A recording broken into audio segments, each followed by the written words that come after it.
All right, if you're watching this, you're probably wondering to yourself right now, how in the world can I even tell if I'm supposed to have an imaginary number in my answer to this daggone quadratics, these teachers and their crazy imaginary numbers? Well, it's pretty easy, actually.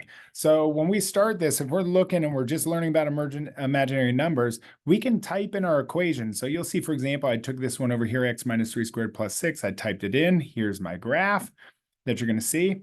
And I can just type in and look for intersections. And I know there's a lot of people out there right now that are going, don't show them this.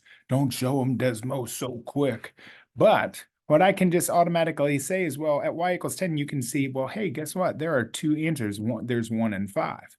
And if I maybe lower that just a little bit, I could say 8.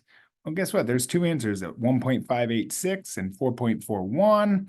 And then if I go to 6, guess what? We are now at that place where, hey, we're at the vertex. There's only one answer. So we went from 2 answers to 1 answer to all of a sudden I type something in and I say y equals to 2.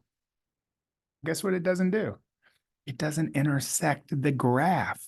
So when we're talking about quadratics and we know that we're going to be taking a square root because we're in quadratics, when we know the places where we know that there's going to be imaginary numbers is that there are no intersections taking place. The no solution that you keep writing down for the last year or two, you're saying no solution, undefined, no solution, null set, all these things. But now we're taking it to the next level.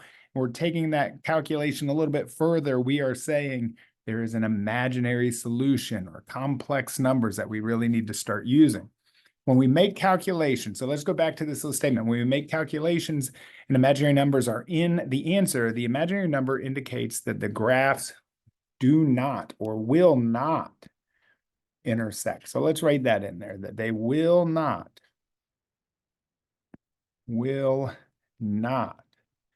intersect.